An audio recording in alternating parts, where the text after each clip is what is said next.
ॐ श्री परमात्मने नमः। अथ चतुर्दशोऽध्यायः। श्रीभगवानुवाच परं भूय प्रवक्ष्यामि ज्ञानानां ज्ञानमुत्तमं यज्ञात्वा मुनयः सर्वे परां सिद्धिमितो गताः। इदं ज्ञानमुपाश्रित्य मम साधर्म्यमागताः सर्गेऽपि नोपजायन्ति प्रलये न व्यथन्ति च। मम योनिर्महद्ब्रह्म तस्मिन् गर्भं दधाम्यहं सम्भवः सर्वभूतानां ततो भवति भारत।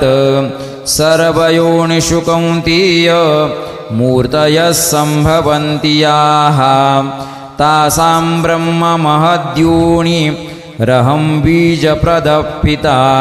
सत्वं रजस्तम इति गुणाः प्रकृतिसम्भवाः निबध्नन्ति महाबाहु देहे देहिनमव्ययम्। तत्र सत्वं निर्मलत्वात् प्रकाशकमनामयम् सुखसङ्गेन बध्नाति ज्ञानसङ्गेन चानघ। रजोरागात्मकं विद्धि तृष्णासङ्गसमुद्भवं तन्निबध्नाति कौन्तेय कर्मसङ्गेन देहिनं। तमस्त्वज्ञानजं विद्धि मोहनं सर्वदेहिनां। प्रमादालस्य निद्राभिस्तन्निबध्नाति भारत। सत्वं सुखे संजयति रजः कर्मणि भारत। ज्ञानमावृत्य तु तमः प्रमादे संजयत्युत। रजस्तमश्चाभिभूय सत्वं भवति भारत। रजस्सत्वं तमश्चैव तमस्सत्वं रजस्तथा। सर्वद्वारेषु देहेऽस्मिन् प्रकाश उपजायते। ज्ञानं यदा तदा विद्या दिवृद्धं सत्वमित्युत। लोभप्रवृत्तिरारम्भः कर्मणामशमस्पृहा। रजस्येतानि जायन्ते विवृद्धे भरतर्षभ। अप्रकाशो प्रवृत्तिश्च प्रमादो मोह एव च। तमस्येतानि जायन्ते विवृद्धे कुरु नन्दन। यदा सत्त्वे प्रवृद्धे तु प्रलयं याति देहभृत्। तदोत्तमविदान् लोकान् नमलान् प्रतिपद्यते।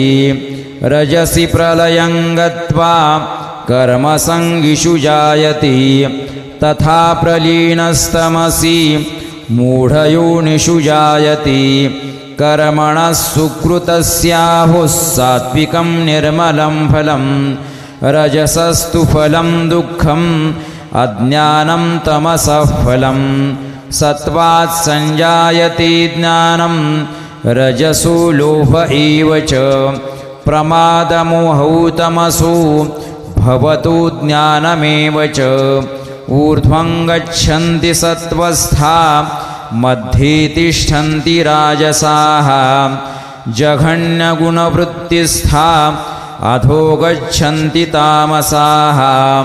नान्यं गुणेभ्यः कर्तारं यदा द्रष्टानुपश्यति। गुणेभ्यश्च परं वेत्ति मद्भावं सोऽधिगच्छति। गुणानेतान्यतीत्यत्रिन् देही देहसमुद्भवान्। जन्म मृत्युजरा दुःखैर्विमुक्तो मृतमश्नुते। अर्जुन उवाच कैर्लिङ्गस्त्रीन् गुणानेता नतीतो भवति प्रभो। किमाचारः कथं चैतां स्त्रीन् गुणानतिवर्तते। श्रीभगवानुवाच प्रकाशञ्च प्रवृत्तिञ्च मोहमेव च पाण्डव। न द्वेष्टि सम्प्रवृत्तानि न निवृत्तानि काङ्क्षति।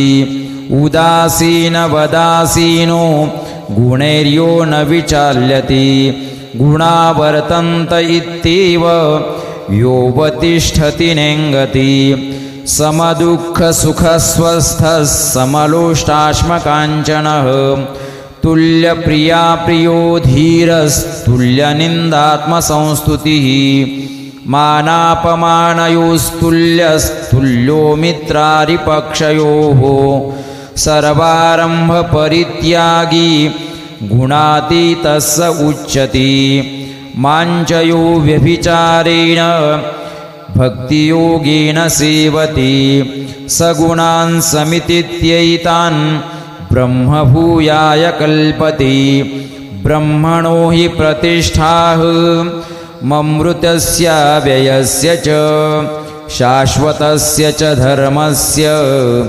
सुखस्यैकान्तिकस्य च ॐ तत्सदिति श्रीमद्भगवद्गीतासु उपनिषत्सु ब्रह्मविद्यायां योगशास्त्रे श्रीकृष्णार्जुनसंवादे गुणत्रयविभागयोगो नाम चतुर्दशोऽध्यायः श्रीकृष्णार्पणमस्तु श्रीगुरुचरणारविन्दार्पणमस्तु।